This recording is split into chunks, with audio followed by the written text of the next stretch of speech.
Shumë e rëndësishme ta parandalosh se sa ta përballosh pas ndodhjes së këtyre fatkeqësi natyrore, përmbytje, zjarret, të cilët shoqërohen pastaj me dëme të mëdha materiale në drejtim të komuniteteve dhe qytetarëve të atyre zonave. Dhe është e vështirë, e para një herë është shumë e vështirë për bashkinë të menaxhojë situatën e momentit të çastit, kryesorja jeta e banorëve dhe pastaj prona e tyre dhe pastaj rikuperimi dhe mbulimi i gjithë atyre dëmeve është shumë e vështirë. Është mendoj shumë më e madhe dëmi se sa ti paraprish me disa investime paraprake që të parandalosh këtë. Atë duhet të kombinojmë dy faktorë, faktorin natyror dhe faktorin njerëzor. Për faktorin natyror tashmë njeriu ka të bëjë, por jo aty ku duhet, sepse ke ndeshje me elementet e ngrohtjes globale, ndryshimet klimatike, që janë përtej fuqisë së njeriut, edhe pse sot po diskutohet gjithmonë më shumë që edhe në këtë aspekt, pra ngrohtjen globale, ndryshimet klimatike, faktori i njeriu është përcaktues, por kur i referohem nga ana tjetër kanë fjalën për menaxhimin, për rolin që ka njerëzit, shoqëria, politika, institucionet për të marrë masa për të përballuar situata të tilla. Kush e ka fajin? Po kush e ka fajin? Po robi e ka, se Perëndia nuk bën fajere. Perëndia të jep të gjitha të mirat. Robi është ai që i prishto. I këput ato fjet që do ai edhe merr atë fitimi që kërkon. Ja kjo është e gjithë. Janë të gjitha, le të themi, të gjithë fshatrat këtu që preken nga përmbytjet? Po, deri në derdhje. Deri në derdhje të Vjosës kjo. Ti vet ke pasur, ke toka? Por unë kam patur dhe nuk do t'i kem mbytjet. Nga jo përpiqem që si ti mbrojt toka nga ujë. Ke pasur dëme? Por më përpara kam patur, po këtë radhë nuk kisha dëme. Se e mbrojta vetë. Si e mbrojtë vetë? E mbrojta vetë, ai tjetri do ta vinte ta mirte ujin nga një krat ai në krat tjetër. Unë nuk e pranova dhe po tokat to të lumit do pastror një.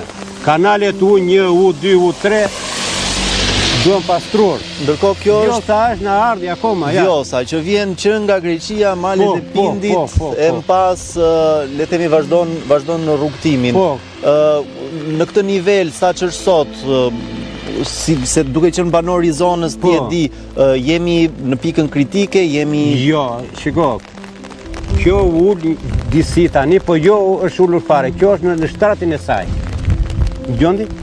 Hajde dalin këtja që shikojmë urën e vjetër, se ajo e tregon atë. Urë e vjetër e tregon, kjo këtja nuk ka gjë, bile, këta duhet të merre më tepër me toka që halumi, po më e keqja është atje ku rri ujë me javë.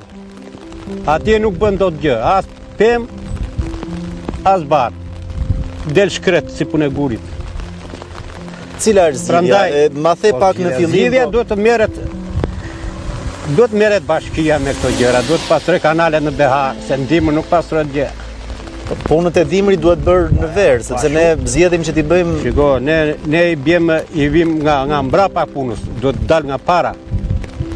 Duhet fillor nga kanali më kryesori që është i madhi.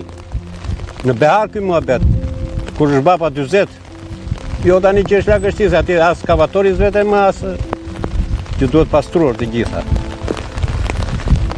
Ndërkohë që atje kemi urën kryesore. Po. Po ajo është urë e vjetër. Që arriti gati pikën kritike, 7.5 metër, 7.7? Po. Ajo atje. Sot shohim që niveli ujit është aty afër. Jo, nuk ka atë plotësisht në shtrat, po është në gjysmë të asaj. Domethënë është akoma në epitatin e tij ai.